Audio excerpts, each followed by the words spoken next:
on that. Moreover, for speakers needing to get reimbursed for their travel expenses, we have expense forms, again with Jenny there, which need to be signed by you, so in a short while. But I'm one of the research associates on the project, and you will hear a lot more about it today from Bob, also later on in the round table that we have. زانکۆی ئەمریکیە بۆ پاراستنی ڕابردوو و بەشی شوێنەواری ئەو زانکۆیە بە هەمانجی لەگەر زانکۆی سلەیمانی ساڵانە ئەو کۆنفرانسیە ساز دەکات دیارە دووەمین کۆنفرانسیانە یونسکۆ لێرەن ئەوروپیەکان لێرەن ناوەندە معریفیەکانی دنیای دەرەوە لێرەن.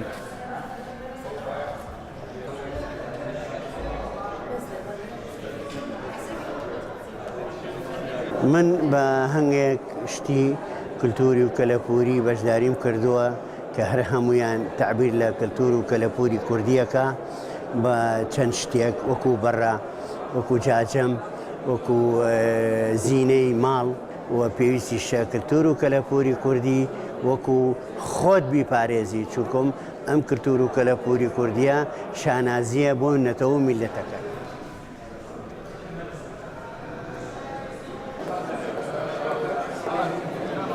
وەکو حەز خولەیەک بەشداریم کردو لەم کۆنفرانسا و بە نیشاندانی کللتوری کوردەواریمان کە ئەتوانین تازەگەری تیا بکەین و ئاگامان لێبێ و لە ناو نەچێت. ئەمەی من کردومە زیاتر بۆ گەنجەکان حەزی لێ بکەن چکە بەڕاستی گەنج نایە جاژمێکی گەوری کوردەواری بێ بیا بە شانیە بەس ئەو ملوانکەیە لە بەیانیەوە 20 گەنجاتەوە حەزی لێ بیکاتە ملی ئەوە خۆی لەیان نیشاندانی کللتوری کوردیە بەس لە شێوازێکی کەیە.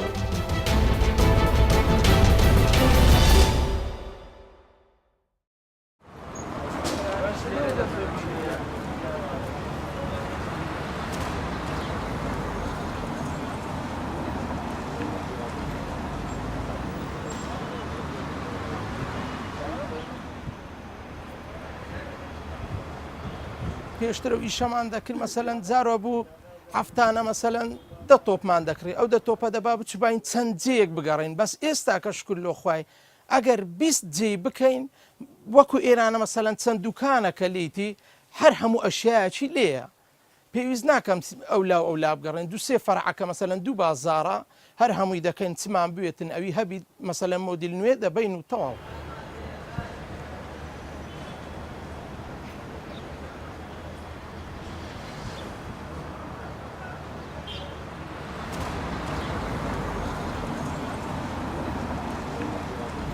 ئەمە لە تورکیای دێنین لە سین دەینین مەسەلەن لە هین دەینین جێلێ لە هەموو جێیەکان دەینین جێلێ کابرا دێ لێرانە جێلێ لە شارەکان دێنەکنەمە مەسەلەن سلێمانی دێ کەرکووک دێ دۆک دێ زاخۆ دێ جێلێ بە ئام لێرە لە کنەمە دەکەن.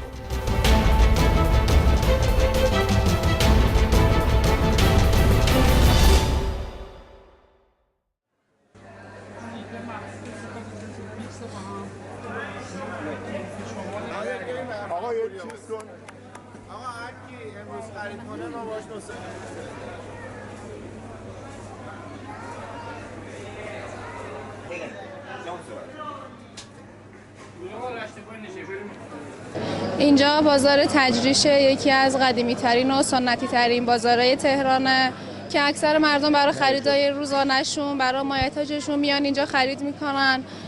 اونور که امامزاده صالح خیلی ها میان هم زیارت میکنن هم اینجا خریداشون انجام میدن. بعد مواقعی هم که اینجا عزاداریه اینجا مردم میان اینجا بسته میشه تعطیل اینجا بعد تکیه و تعزیه و اینا اینجا برگزار میشه. یکی از بهترین و قشنگترین بازارهای سنتی تهرانه.